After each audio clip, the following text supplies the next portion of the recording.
आखिर आपने आईआईटी छोड़ने के बाद अध्यात्म को ही क्यों चुना? जी हाँ, ये वो प्रश्न है जो आचार्य प्रशांत जी से सबसे ज्यादा पूछा जाता है, या अधिकतम लोगों के मन में इस प्रश्न के उत्तर पाने की जिज्ञासा बनी रहती है। तो इस प्रश्न के जवाब में आचार्य जी ने बताया कि यह प्रश्न मुझ पर मानो थोप दिया जाता है, या मानो आरोपित किया जाता रहा है कि आखिर आप आईआईटी आईआईएम करने के बाद अध्यात्म के क्षेत्र में क्यों आए। आचार्य जी ने कहा कि सबकी अपनी अपनी यात्राएं होती हैं, उसमें कुछ भी खास नहीं हो जाता, लेकिन हम लोग यात्राओं को एक खास लेबल देकर ये तय कर देते हैं कि अगर कोई आदमी इन लेबल से होकर गुजरा हो तो वो खास हो गया, अगर आदमी इन लेबल से होकर नहीं गुजरा तो कोई भी विशेष बात नहीं है।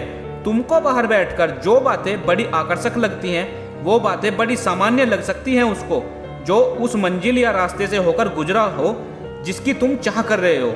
आचार्य जी ने फिर बताया कि लोग मुझे बोलते हैं कि खुद तो सबसे गुजर आए हो, आईआईटी किया, आईआईएम किया, सक्सेस हुए, और अब हमें ये कह रहे हो कि सक्सेस के पीछे मत भागो।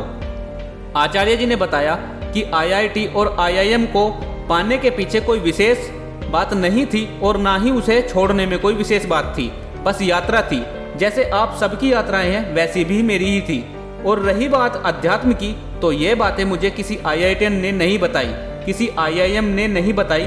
मैंने आईआईटी आईआईएम इसलिए छोड़ दिया कि यात्राएं थी, पड़ाव पार होते गए और फिर मुझे उससे कुछ बड़ा मिल गया जो तुम्हारे पास भी है, किंतु तुम्हें उसे अनुभव करने के लिए जगाना पड़ेगा।